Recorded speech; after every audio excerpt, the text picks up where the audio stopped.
agropecuária. Imagina então como os produtores do sertão do Nordeste sofrem com a falta dela. Pois agora você vai conhecer uma tecnologia que pode ajudar muitos agricultores a continuar trabalhando, mesmo nos períodos de seca prolongada. A reportagem é da Ana Dalapria.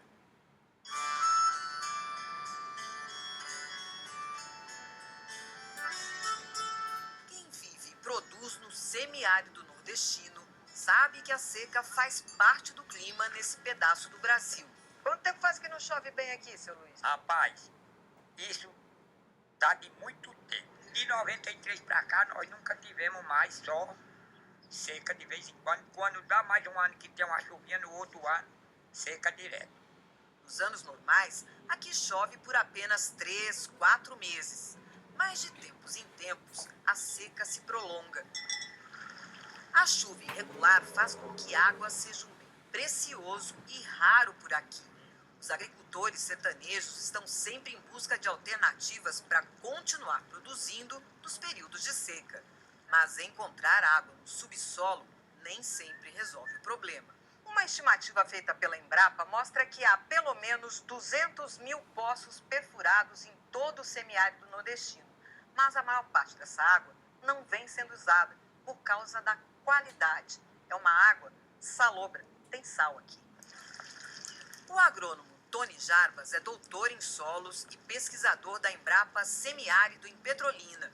Ele explica que a presença de sais na água se deve à formação geológica dessa região. São rochas cristalinas e essas rochas contêm na sua estrutura cristalográfica cloretos e elementos químicos que levam à formação de sais. Então, quando essa água entra em contato com essas rochas, que o intemperismo se inicia, esses sais são liberados e vão ficar nessas águas subterrâneas, em todo o semiárido. A água salobra é composta por diversos tipos de sais, como o cloreto de sódio, que tem no sal de cozinha, além de cálcio, magnésio e potássio, por exemplo. O gosto é bem ruim. Às vezes não dá nem para beber. Em geral, os animais tomam, mas se o teor de sódio for alto, isso pode trazer sérios problemas de saúde para o rebanho.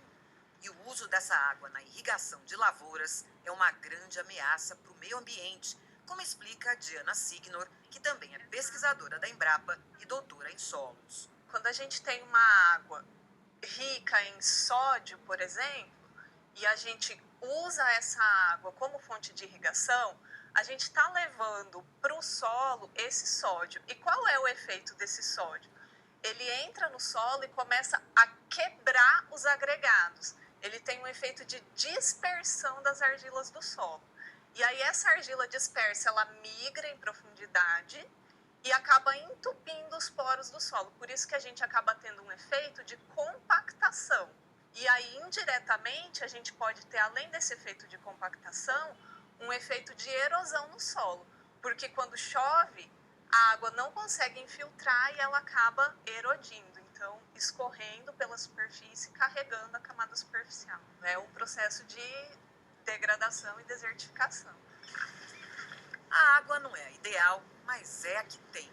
Por isso, a Embrapa criou um grupo de pesquisa que está adaptando às condições do Nordeste uma técnica já usada em outros países, a chamada agricultura biossalina, como conta o zootecnista German Araújo, coordenador do grupo. A agricultura biossalina é uma alternativa de cultivo, é uma alternativa de agricultura onde se tem como base o uso de águas com certos teores de sais.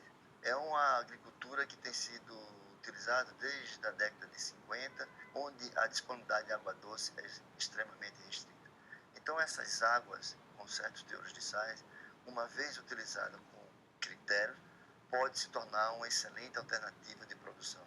A ideia é trabalhar em pequenas áreas destinadas à produção de forragem para alimentação animal. O sistema deve seguir 3 regras fundamentais: a análise da água do poço, que vai ser usado para determinar a quantidade e os tipos de sais que ela contém, conhecer muito bem o solo que vai ser irrigado e, por último, escolher culturas adequadas para cada situação. Aqui nesse campo experimental, a Embrapa vem testando algumas plantas. As plantas que são recomendadas para o sistema de agricultura biossalina devem ser plantas alófitas. O que é uma planta alófita? São aquelas plantas que toleram sais, que são resistentes aos sais. A planta mundialmente reconhecida como obrigatoriamente alófita é a Erva-sal ou a Triplex numularia. Essa precisa inclusive de sódio para o seu crescimento. A erva-sal tem mais de 20% de proteína e por isso pode ser usada como forrageira. A proteína, na verdade, é o nutriente mais importante, mais rico e, digamos, mais caro num processo de formulação de uma dieta para os animais. Então, essa planta tem importância enorme para o nosso semiárido também. A Embrapa também está testando plantas já conhecidas e cultivadas por muitos agricultores sertanejos. Os testes mostraram bons resultados com sorgo, moringa, leucena e com a palma. A palma, além de forrageira para matar a fome dos animais, é também uma fonte de água que pode ser usada para matar a sede do rebanho. Doutor Guerra, como é que funciona esse negócio da palma ser usada como fonte de água? Né, essa planta é espetacular. Na verdade, ela é uma produtora de água. Essa planta tem 90% de água, 10% de matéria seca. Para conseguir os bons resultados, é preciso tomar alguns cuidados. O primeiro é associar a irrigação com uma boa adubação orgânica. Não tem como a gente recomendar uma agricultura biossalina sem pensar na matéria orgânica que deverá ser colocada nesse solo para que ela se mantenha com as características ideais para que essa planta possa crescer com a maior eficiência possível e com a menor quantidade de água, saturando esse solo o menos possível. Por isso, os pesquisadores estão trabalhando para determinar qual o volume ideal de irrigação que cada planta precisa. Nós estamos aplicando entre 2 a 4 milímetros de água por dia, mas é importante lembrar que nós estamos contabilizando aí a quantidade de chuva. Se, por exemplo, choveu 200 ou 400 milímetros, eu tenho que retirar desse total 200 ou 400 milímetros e repor o restante. Você só repõe mesmo aquilo que não vem de chuva. Exatamente. Mesmo com todo cuidado, essa água acaba salinizando o solo. Por isso, os pesquisadores estão desenvolvendo um sistema de manejo que ajuda a preservar a qualidade da terra. Funciona assim. O agricultor divide a propriedade em talhões, escolhe um, instala a irrigação e faz o plantio. Periodicamente, a área tem que passar por uma análise de solo. Quando o teor de sal ficar crítico, o talhão tem que ser abandonado e o agricultor deve mudar todo o sistema para outro. E a terra vai descansar até baixar o nível de sal. O tempo de pousio varia de acordo com o tipo de solo e a quantidade de sais que ele absorveu. É uma alternativa de agricultura que se casa muito bem com os pequenos agricultores. Exploração de pequenas áreas, para isso a gente tem que entender qual o tipo de manejo, qual o tipo de monitoramento que se deve dar para que essa agricultura não seja de fato um instrumento, uma ferramenta de degradação do meio ambiente. O laboratório da Embrapa analisa amostras de solo das áreas irrigadas periodicamente. São vários testes. O principal é o que determina a chamada condutividade elétrica, que revela o teor de sal. Qual é o parâmetro? A partir de quanto esse solo já está salinizado? O que é considerado um solo salino é um solo que tem condutividade elétrica acima de 4 decisiemens por metro. É importante que a gente observe o seguinte: o solo tinha um determinado valor de condutividade, começou a aumentar muito, já é o momento da gente ter um pouquinho mais de atenção. Uma cultura que pode ser cultivada até um valor de condutividade elétrica de 2 é o feijoeiro, por exemplo. Já o sorgo, ele consegue chegar até um valor de 8, a gente ainda consegue cultivar sorgo. Vários produtores já estão trabalhando no sistema da agricultura biossalina, como o seu Jaime Coelho, dono desse sítio de 60 hectares no município de Lagoa Grande, em Pernambuco. Por que o senhor resolveu abrir o poço? Falta d'água. Não tinha de que recorrer, aventurou um poço. E graças a Deus deu certo. Né? A vazão do poço é de 10 mil litros por hora. Água que seu Jaime usa para matar a sede do rebanho, que tem cerca de 300 caprinos e ovinos e 50 cabeças de gado. O poço também irriga uma lavoura de sorgo de pouco mais de 1 hectare. Essa mais velha eu comecei o ano passado, só um pouquinho. Agora aquela ali está com uns 15 dias que eu comecei. Com o sorgo, seu Jaime alimenta os animais quando o pasto nativo acaba durante o período seco. O senhor tem ideia de usar essa área aqui com essa água salgada por quanto tempo? Pouco tempo, 2 anos no máximo, tem que mudar para outro. Tem que ter cuidado, a gente tem que cuidar da natureza. Daí nós tiramos o nosso sustento. Aí a nossa mãe e tudo. A alguns quilômetros daqui vive a família do seu Luiz Manuel Gonçalves. Ele tem perto de 300 hectares de terra, onde também cria caprinos, ovinos e gado. Umas 300 cabeças no total. Há 4 anos ele furou um poço aqui. A vazão não é tão grande, são 2.600 litros de água por hora. Mas é suficiente para abastecer o rebanho da família e dos vizinhos. Isso aqui eu digo que é uma benção para mim. Porque hoje a facilidade, se eu, com esses anos de seca que a gente tem pegado, se eu não tivesse esse poço aqui, eu não sei nem o que era feito de mim. Com a água do poço, o seu Luiz também está irrigando cerca de 1 hectare de palma forrageira. A abertura do poço e a implantação da área de palma permitiram que o pessoal aqui começasse um novo negócio, a criação de matrizes e reprodutores da raça anglo-nubiana. Quem teve essa ideia foi o Luiz Anselmo, um dos filhos do seu Luiz. A gente já tinha esse sonho, aí eu decidi criar anglo-nubiana, porque é um animal que é resistente ao nosso lugar aqui e o pessoal se encantou com a chegada dela aqui. O rebanho de raça tem 40 cabeças que o Anselmo alimenta com a palma e com ração comprada.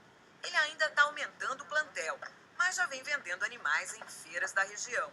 Já fui vendi na semana passada e agora pego em seguida 7 feiras, até o final do ano. E aí dá para pagar as contas? Dá tranquilo, graças a Deus.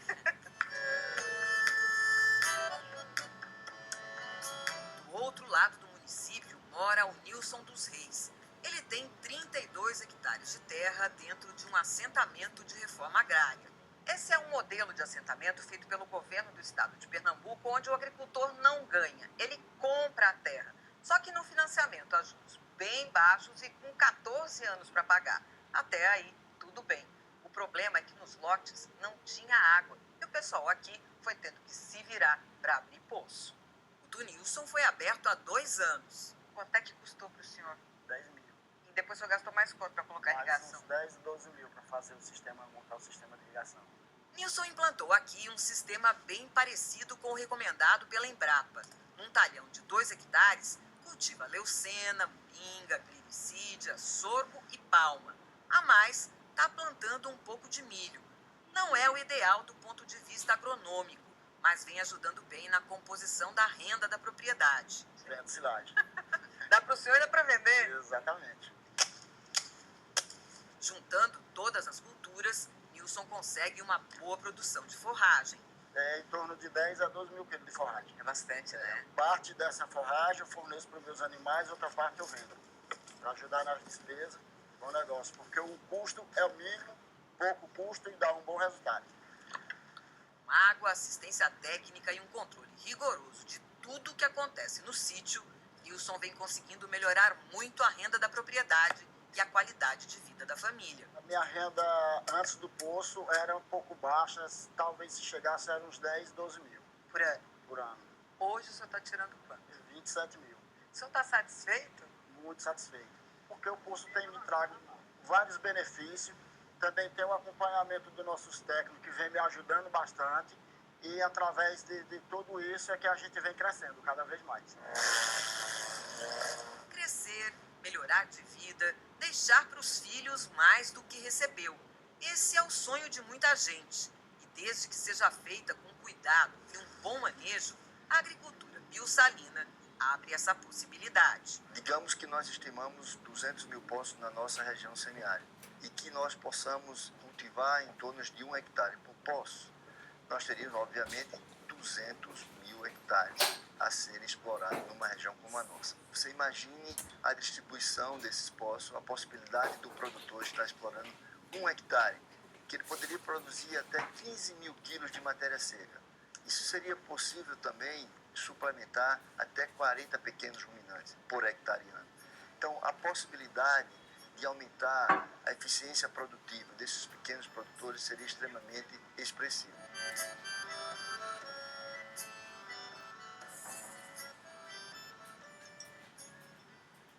Como Como você viu aí na reportagem, o uso da agricultura biossalina exige muito cuidado. Ter acompanhamento técnico é fundamental para manter a saúde do solo nesse sistema. Bom domingo para você! Bom dia e até domingo que vem.